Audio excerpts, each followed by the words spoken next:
What if I told you that a millionaire CEO had his entire life turned upside down not by a merger, not by a scandal, but by a single sentence from an 8-year-old girl, and not just any sentence. 4 simple words. She looks like her mom. Sounds ordinary. Right. But for Adrien Walker, it shattered something deep inside, something he thought he had buried beneath boardrooms, luxury, and time. This isn't a story about business. It's about what happens when the rain forces you to stop and fate sends you someone you were never looking for. On a quiet street in Portland, a successful man with too much to lose, a heartbroken artist with nowhere to go, and a little girl, wise beyond her years, all collide in a moment so delicate it could have been missed with just one more second of hesitation. But Adrien didn't keep driving, and that changed everything. What makes this story unforgettable isn't just the emotion. It's the choices raw, human, terrifying, to pull over, to listen, to see someone not as a threat, but as a mirror. By the end of this journey, you'll realize that some of life's biggest turning points don't come with fireworks. They come in the form of a stranger's tears and a child's quiet truth. So lean in, because this isn't just a touching tale. It's the one that might just touch you. 847 days. That's how long Chloe Walker has been without her mom. She writes down memories in an old notebook before they fade away. Day 847 without mom. She wrote that morning. I still remember what she said. Never let anyone cry alone in the rain. Her dad, Adrien, stopped counting around day 30. At 38, Adrien Walker looked like a successful man from the outside. CEO of a medical tech company worth $50 million. An office with a view of downtown Portland. A beautiful house on the hill. But he'd learned that success can be the loneliest achievement. The morning of day 847 started like any other. Adrien's alarm went off at 5:47 a.m. He made coffee in that mug. The best dad in the world. A Father's Day gift from Chloe he just couldn't put away. He checked his emails while his daughter ate cereal and doodled in her notebook.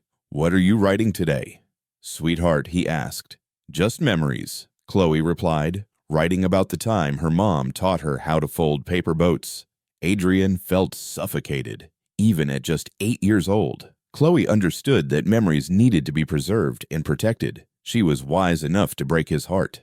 It was raining nonstop that afternoon when Adrien picked Chloe up from school. November in Portland meant gray skies and steady drizzle, a kind of weather that seeps into your bones. Adrien was growing to hate the rain. It reminded him too much of that last day at the hospital. They stopped at a red light on Burnside when Chloe suddenly pressed her face against the window. Dad, look. Adrien followed her gaze to the old bus stop on the corner. There, on the wet bench, sat a woman. She couldn't have been older than 30, her long black hair plastered to her head from the rain. She wore a denim jacket, clearly not suited for the weather, and she clutched a canvas bag like it held everything she owned.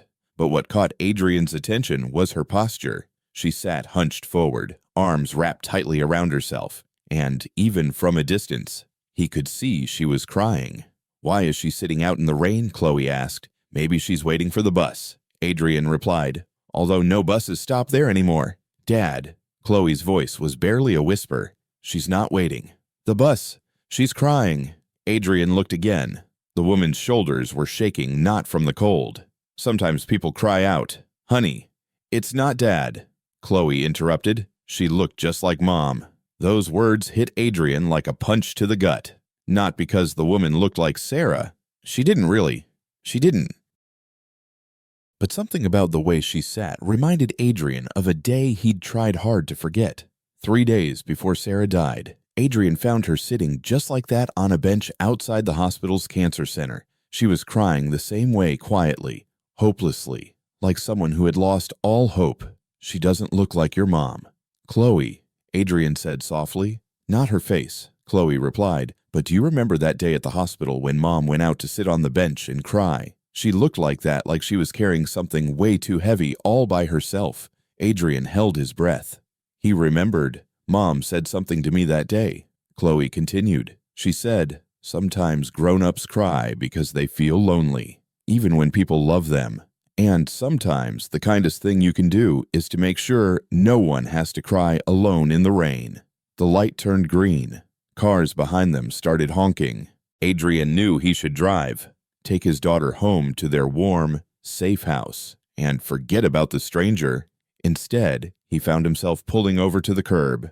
Have you ever had one of those moments where a child's wisdom just stops you in your tracks? Chloe was about to change not just her dad's life, but the life of a complete stranger. What would you do in Adrien's shoes? Keep driving or stop? Let me know in the comments. Her name was Maya Bennett, although Adrien and Chloe didn't know that yet. At 29, she had been an art teacher until 3 months earlier, until that morning when a drunk driver ran a red light and took the man she was supposed to marry, David Chen, who was reportedly on his way to get flowers for their engagement party when it happened. Yellow roses, Mia's favorite flower. Instead, Mia found herself choosing a coffin and struggling to breathe in a world that suddenly felt meaningless. After the funeral, she couldn't figure out how to keep living in the same place where they had planned their entire future together. So she quit her job, drained her savings, and bought a one-way bus ticket to Portland. She arrived that morning with only a bag full of art supplies and a vague hope that maybe if she got far enough away from all the places that reminded her of David, it would hurt less. But Portland in November was just as gloomy and lonely as Salem. Maya was so grief-stricken she didn't notice the black Audi stopping until she heard footsteps approaching. She looked up and saw a tall man in an expensive coat walking toward her, followed by a little girl holding an umbrella. "Excuse me," the man said hesitantly. "Are you okay?" Maya almost laughed. Okay. She was sitting in the rain in a city where she knew no one, with exactly $237 to her name, not sure what she would do next. "I'm okay," she said mechanically. The little girl stared forward, studying Maya with serious black eyes. "You don't look okay," she said calmly. "You look like you're carrying something really heavy." There was something about the way the child said that shattered the carefully built calmness inside Maya. "My mom used to sit like that," Chloe said sometimes, when she was really sad because she was sick. Dad would bring her a blanket and hot chocolate, and sometimes that helped a little. "Your mom was sick?" Maya asked. "She died," Chloe said simply. 2 years, 47 days ago, from cancer. She used to say that when people are really sad, they need someone to sit beside them, even if they can't fix anything. "I'm sorry," Maya said, meaning it from the heart. "About your mom." "Thank you," Chloe replied seriously. "I'm sorry you're sad too. It was awkward. 2 strangers and a grieving child standing in the rain talking about death and sadness. But somehow, it wasn't." "Where are you trying to go?" Adrien quietly asked. Maya almost said nowhere because it was true. Instead, she found herself saying, "I really don't know. I just need to get somewhere else. Do you want a ride?" Those words seemed to surprise Adrien just as much as they did Mia. Just to avoid the rain, Maya's first instinct was to say no. But Chloe stepped forward and opened her small umbrella, shielding Maya's head. "You can sit in our car until the rain stops," she said, "and maybe you won't feel so lonely anymore." Inside Adrien's Audi was warm and dry. Maya slid into the passenger seat, immediately realizing her wet clothes might soak into the expensive leather. But Adrien didn't seem to care. He turned up the heat and handed her a box of tissues. "Thank you," Maya whispered. From the back seat, Chloe leaned forward. "What's your name, Maya?" "I'm Mia Bennett." "I'm Chloe Walker. And this is my dad, Adrien." Chloe leaned back in her seat and pulled out her notebook. "Do you want to tell us why you were crying? Sometimes talking about sad things makes them feel a little smaller. Someone I loved very much passed away 3 months ago," Maya said slowly. "We were supposed to get married. He was on his way to buy flowers for our engagement party when a drunk driver hit him. In the rear view mirror, Adrien's eyes met hers. She saw recognition there, a special understanding that only comes from someone who's walked that impossible path before. "I'm so sorry," he said. "After the funeral, I couldn't figure out how to keep living in the same place where we had planned our whole future together. So I quit my job and took a bus here, thinking maybe if I went somewhere David had never been, it would hurt less." Maya gave a shaky laugh. "Turns out the pain always comes with you." "That's right," Adrien said softly. "That's right." Chloe wrote in her notebook. "What's his name?" she asked. "David. David Chen." "That's a nice name," Chloe said, looking up. What did you like most about him? Maya smiled for the first time in months. He made me laugh. Even when I had the worst day, he could always find something to make me smile. He used to leave little drawings in my lunch bag. Terrible drawings, but perfect because he drew them for me. My mom used to do things like that, Chloe said. She'd hide notes in my dad's coffee cup and in my backpack. Little reminders that she loved us. Adrien's hand tightened on the steering wheel. The car fell silent except for the sound of rain hitting the roof. Maya found herself staring at Adrien's reflection in the rearview mirror. He was handsome in a weary way, with salt and pepper hair at his temples and wrinkles around his eyes showing he'd lost too much sleep. How long ago, she asked softly. 2 years. Adrien answered, Cancer. I'm sorry. Thank you. Chloe broke the silence. Maya, do you have somewhere to stay tonight? Maya's face flushed red. She only had enough money to stay in a cheap motel for 3 nights. I'll figure something out. Dad, Chloe said with determination, we have a guest room. Mom used to use it as her art room. Chloe, Adrien said carefully, maybe Maya has a plan. Do you? Chloe asked Maya directly. Do you have any plans? No, Maya admitted. I don't have any plans. What happened next became the subject of much discussion between Adrien and his assistant, but in that moment, surrounded by a strange mix of acknowledged and shared pain, Adrien found himself saying words that would change everything. Would you like to stay with us tonight until you decide what to do next? Adrien's house sat on a hill overlooking downtown Portland, the kind of place you usually see in architecture magazines. Floor-to-ceiling windows, clean lines, expensive furniture. It was very beautiful, but Maya immediately realized it felt more like a museum than a home. No family photos on the fireplace, no clutter on the kitchen counters, no signs that anyone actually lived here and made a mess, as if someone had carefully erased every trace of life ever existing within these walls except for Chloe's room.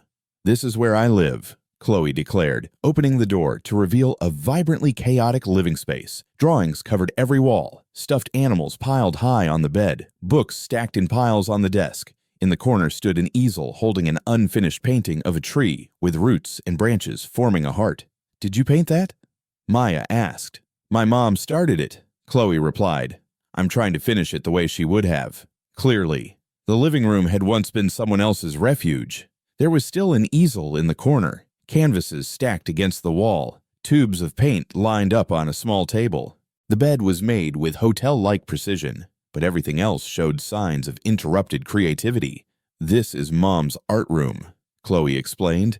Dad kept everything just as she left it. Maybe you can paint here too, Chloe suggested. Mom would like that. She always said, art is meant to be shared. An hour later, Maya sat in the living room trying to process the surreal change in her day when she heard Adrien's voice somewhere in the house, strained with tension.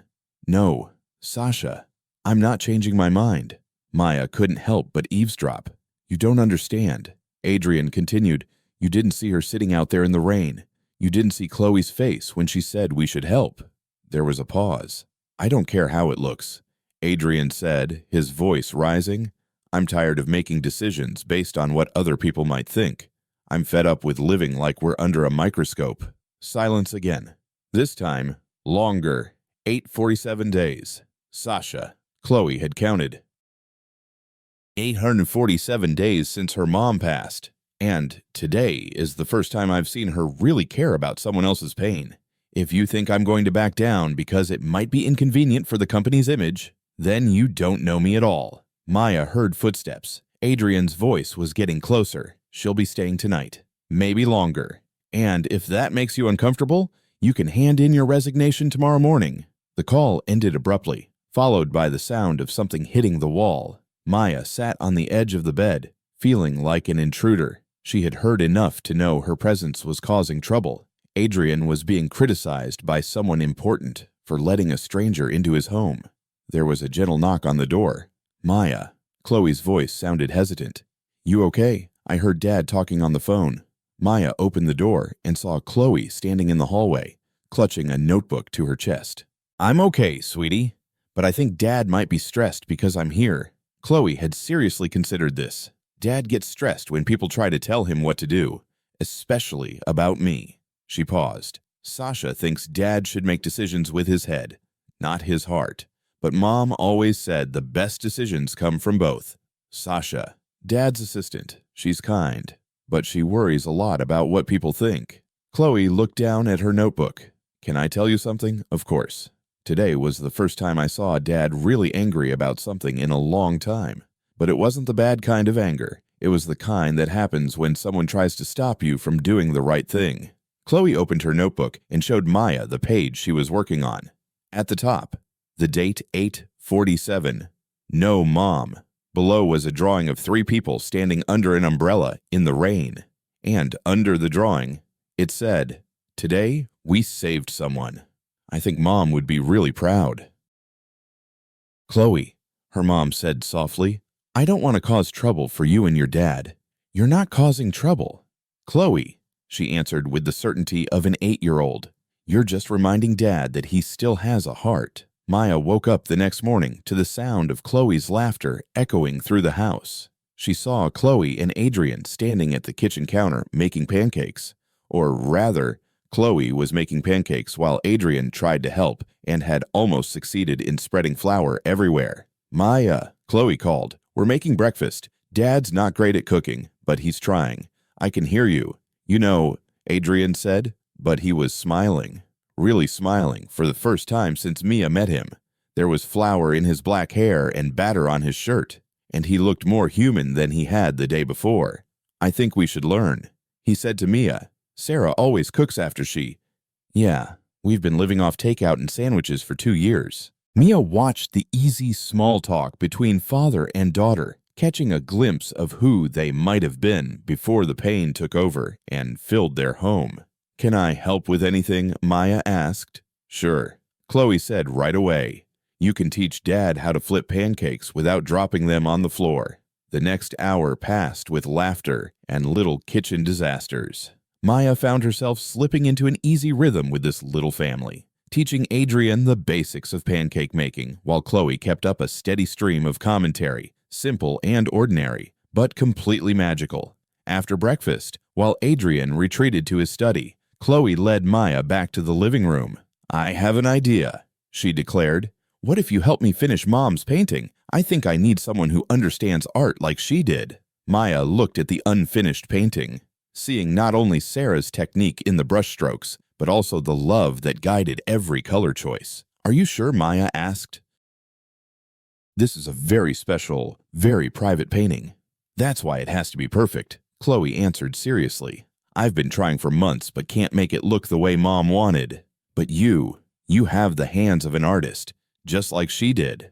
Over the next 2 hours, Maya worked alongside Chloe, their brushes dancing across the canvas in a blend of natural flow and sacred connection. Maya guided Chloe as they added depth to the branches, helping her understand how light and shadow can create the illusion of life. Mom said, "Art is like a bridge," Chloe explained as she carefully added tiny leaves to a branch. "It connects people who might never meet in real life. Like someone could look at this painting 100 years from now and feel what we're feeling right now." Maya paused, her brush hovering over the painting. "Your mom was a very wise woman," she said, and she truly was. Sometimes Dad forgets that. He thinks if he doesn't talk about her, it won't hurt as much. But I think not talking about her hurts more. Around noon, Adrien appeared at the doorway, carrying coffee and apple juice. He stopped when he saw the painting, his face changing. Surprise, recognition, and something that might have been relief.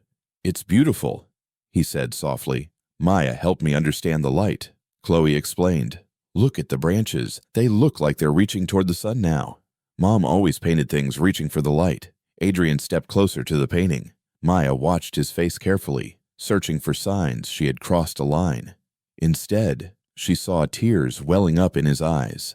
"Sarah would love this," he whispered. "She would like that you two are doing this together." That afternoon, while Chloe was napping, Maya saw Adrien standing on the back deck, looking out over the city below. The rain had stopped, and the pale November sunlight was breaking through the clouds. "Thank you," he said without turning around. "For what? For helping her with the painting? For being here?" He paused. I haven't seen Chloe engage in anything for months. She's been taking care of me for so long. I forgot she needs to be cared for too. Maya came up beside him at the railing. She's an extraordinary kid. She's got her mother's wisdom and her stubbornness. Adrien replied with a soft smile. Sarah always said Chloe could see right through the heart of things. Yesterday, when she insisted we stop, I was so focused on protecting her from any more loss that I forgot to teach her how to help others. Maya carefully said, "You know, I think helping me also helps her. Maybe that's the way to heal, not by shielding yourself from pain, but by finding a way to turn it into something meaningful." Adrien was silent for a long moment. Sasha thinks I'm crazy, bringing a stranger into the house, getting Chloe attached to someone who might leave. Maybe she's right to worry. Are you having second thoughts? No. The answer comes quickly and clearly. For the first time in 2 years, my daughter is acting like a kid instead of a caretaker. She's creating art, building new relationships, and believing good things can still happen. I'll fight anyone who tries to take that away from her. That evening, Maya found herself sitting at the kitchen table with Chloe doing homework while Adrien tried to cook dinner. It was such an ordinary family scene that Maya felt a sharp pang of longing for the life she lost. But there was also something else, a fragile hope that life could still happen. "Maya," Chloe said, looking up from her math homework, "can I ask you something?" "Of course." "Do you think David would want you to be happy again?" The question caught Maya off guard. She had been so focused on honoring David's memory by suffering her grief the right way that she had never really thought about what he wanted for her future. "I think he would," she said slowly. "He always said love is meant to multiply, not divide. Caring for one person doesn't mean you love others any less. So, maybe," Chloe said with the logic of an 8-year-old. Being sad all the time isn't the best way to remember him. The breakthrough came 3 days later when Adrien came home from work and found Maya teaching Chloe how to paint storm clouds. They were both covered in gray and blue paint, laughing as they compared their attempts to capture Portland's dramatic sky. Chloe announced, "We're making a whole series." Maya said, "Every storm is different, so we need to learn how to paint them all." Adrien watched them work, recognizing something in their easy collaboration that he had once feared hoping for. They looked like family, not a replacement for what he'd lost, but something new, unexpected, and precious. That night, after Chloe was asleep, Adrien found Maya washing brushes in the kitchen sink. "I have a proposal," he said. Maya looked up, tiredness clear in her eyes. "Chloe starts winter break next week. What if you stayed through the holidays? We could set up a proper art studio in the living room. Chloe could keep learning from you, and you'd have time to figure out what's next." Maya set the brush down, thinking how 3 months ago she'd been living a completely different life. Now she was looking at the possibility of something she'd never dared to hope for, a chosen family, a place where her pain was understood and her gifts cherished. "What about your assistant? What will people think? Let me handle Sasha." And as for what people think, Adrien shrugged. "I spent 2 years trying to be the perfect widow, the perfect CEO, the perfect dad who controlled everything. You know what I learned? Perfect is just another word for alone." Maya took Adrien's hand, feeling the calluses from where he'd learned to cook. Strength comes from someone who survived the unimaginable and chose to keep going. "Then, yes," she said, "I agree to stay for this beautiful, complicated, and imperfect life we're creating together." The studio in what used to be Sarah's room was filled with creative chaos. Canvases covered every surface, paint tubes scattered on 2 easels, natural light flooding through the windows that Maya had convinced Adrien not to cover. Maya stood at one easel working on a commission piece. At the other, Chloe was finishing her latest work, a painting of their very first day together, the 3 of them sharing one umbrella in the rain. "Maya," Chloe said, stepping back to look at her painting, "do you think this captures the feeling right?" Maya studied the painting seriously. In just 3 months, Chloe's technique had improved dramatically, but more importantly, her paintings radiated joy. "I think," Maya said carefully, "this painting shows you understand something very important about art." "What's that?" "That the most beautiful paintings aren't always about what you can see. It's about what you can feel." Chloe smiled brightly and turned back to her painting. Mia looked at her work, amazed at the incredible change since that rainy afternoon back in November. The transformation didn't happen overnight. There were tough conversations, awkward moments, and complications with Adrien's work that required careful navigation. But there were also breakthroughs. The first time Chloe laughed so hard she almost fell off her chair. The night Adrien finally talked about Sarah, really talked about her, sharing stories instead of careful references. The morning Maya woke up and realized she was thinking of David with love instead of overwhelming sadness. Maya. Chloe's voice cut through her thoughts. Can I tell you something, always? I stopped counting. Maya looked up from her painting. Counting what? The days without Mom. I counted up to 1,000, and then stopped. Chloe wiped the paint from her hands. Not because I don't miss her. I miss her every day. But I realized I was counting wrong. What do you mean I was counting the days without her? But really, I should be counting the days filled with the love she gave me. And that number just keeps growing, not shrinking. Tears welled up in Maya's eyes. The child who lost her mother at 6 somehow understood what Mia took months to grasp, that love doesn't end with death. It transforms. That's so wise. Chloe, Mom was so wise. And she taught you that wisdom is something you pass on, not something you keep for yourself. Chloe paused while painting. I think that's why we found Mom that day. She passed her wisdom to you through me, and now she's passing her artistic wisdom to you, like a circle. Footsteps signaled Adrien coming home. This had become their routine. Maya and Chloe would create until Adrien got back. Then they'd gather for dinner and conversation. How are my favorite artists doing? Adrien called out. We finished the rainy day painting, Chloe announced. Adrien studied the painting, and Maya saw her face soften. Chloe had painted it from memory, but with the insight of an artist into emotional truth. 3 figures under the umbrella glowed warmly against the gray sky, somehow capturing not just what happened that day, but its meaning. Perfect, Adrien said quietly. That night, after Chloe went to bed, Maya and Adrien sat on the back deck with cups of tea, watching the twinkling lights of Portland below. It had become their ritual. Those quiet talks gave them space to process the new day. I have something I want to tell you, Adrien said. What is it? Do you remember the art therapy program you mentioned? The one for the pediatric ward at the hospital. Adrien turned back, facing her. The board wants to launch this program. They want you to design and run it. Maya looked at him speechless. 3 months ago, she was a woman without a job, no plans, and no hope. Now, she was given a chance to create something meaningful out of the ashes of pain. They're offering you a position, Adrien continued, head of pediatric art therapy, full benefits, competitive salary, and a budget to build something that can truly make a difference. I don't know what to say. Just say yes. Adrien said simply, say yes to the job and say yes to staying. Say yes to the life we're building together. Maya looked out at the city lights, thinking about David, about Sarah, about the strange and wonderful way love can survive death and turn into something new. She thought about Chloe's wisdom, about Adrien's courage in opening his home to a stranger, about the art studio where she felt more like herself than ever. What about us? She quietly asked. What are we to each other? Adrien was silent for a moment. I think, he finally said, we are 3 people who found each other when we needed each other most. We're a family that doesn't look like any other family but works just the way it should, and that's enough. That's all there is. Maya took Adrien's hand. Then she agreed to take the job, to stay, to say yes to the beautiful life we're building together. From somewhere in the house came Chloe's voice. In her sleep, she was probably dreaming of paint, brushes, and all the artwork she hadn't created yet.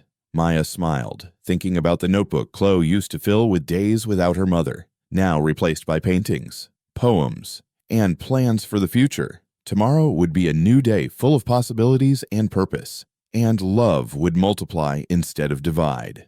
And for the first time since David passed, Maya found herself looking forward to it. Sometimes, the smallest choices carry the greatest weight.